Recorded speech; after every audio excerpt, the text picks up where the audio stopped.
300 বছর আগে এই গ্রাম ছিল পালিবান ব্রাহ্মণদের এক সমৃদ্ধ জনপদ। কিন্তু কেন তারা হঠাৎ করে উধাও হয়ে যায়? আসসালামু আলাইকুম প্রিয় দর্শক, আজকের দিনেও দাঁড়িয়ে ভারতবর্ষে এমন একটি গ্রাম রয়েছে যেই গ্রামের মানুষ এক রাতে হঠাৎ কোথায় উধাও হয়ে যায়। আর গ্রামটির নাম হলো রাজস্থানের মরুভূমির বুকে লুকিয়ে থাকা রহস্যময় কুলদারা গ্রাম।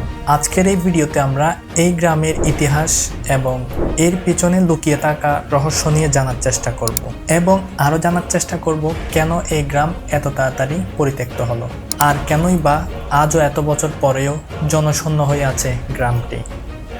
রাজস্থানের মরুভূমির বুকে লুকিয়ে থাকা এই রহস্যময় কুলদারা গ্রাম প্রায় 300 বছর আগেও এই গ্রাম ছিল পালিবান ব্রাহ্মণদের এক সমৃদ্ধ জনপদ। কিন্তু একদিন হঠাৎ করে গ্রামটা জনশূন্য হয়ে যায়। যাওয়ার সময় তারা গ্রামটিকে অভিশাপ দিয়ে গিয়েছিল যাতে কেউ কখনো এখানে বসবাস করতে না পারে। ঠিক আজকের দিনে দাঁড়িয়ে তাই হলো, কেউ এখনো পর্যন্ত এই জায়গায় বসবাস করতে পারেনি। কেন তারা এক রাতের মধ্যে উধাও হয়ে যায় এই সম্পর্কে যদি বলতে যাই, তার উত্তর এখনো অজানা। কুলদারা গ্রামের জনশূন্য হওয়ার পেছনে বেশ কিছু কারণ রয়েছে। সবচেয়ে প্রচলিত মত অনুযায়ী গ্রামের প্রধানের মেয়ের উপর রাজার কুনজর পড়েছিল। আবার কেউ বা বলে পালিবান ব্রাহ্মণরা মূলত ব্যবসায়ী ছিল। তারা উর্বর জমি আর জলের খুঁজে এক জায়গা থেকে আরেক জায়গায় ঘুরে বেড়াতেন।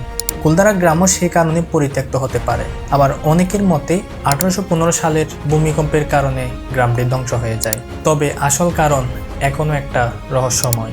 আজ কুলদারা এক বুতুডে গ্রাম, ভাঙা বাড়িঘর, মন্দির আর কূপগুলো যেন সেই রাতের কথা মনে করিয়ে দেয়। স্থানীয়দের মুখে শোনা যায় নানা ভৌতিক গল্প। এই গ্রাম যেন রাজস্থানের ইতিহাসের এক নীরব সাক্ষী। আপনি যদি রহস্য ভালোবাসেন তাহলে ঘুরতে যাওয়ার জন্য কুলদারা আপনার জন্য এক অসাধারণ জায়গা হতে পারে। এর প্রতিটি ইটে লুকিয়ে আছে কত না বলা কথা, কতই বা অজানা ইতিহাস। বন্ধুরা, এই গ্রাম সম্পর্কে কে কে আগে থেকে জানতেন এবং কে কে আজকে প্রথম এইরকম একটি অদ্ভুত গ্রামের কথা শুনেছেন তা কমেন্টে জানাতে পারেন। বন্ধুরা, আজকে এ পর্যন্ত। ইনশাল্লাহ নতুন আরও কিছু জানাবো পরবর্তী ভিডিওতে। ততক্ষণ পর্যন্ত আমাদের সাথে থাকতে পারেন। ধন্যবাদ সবাইকে। আসসালামু আলাইকুম।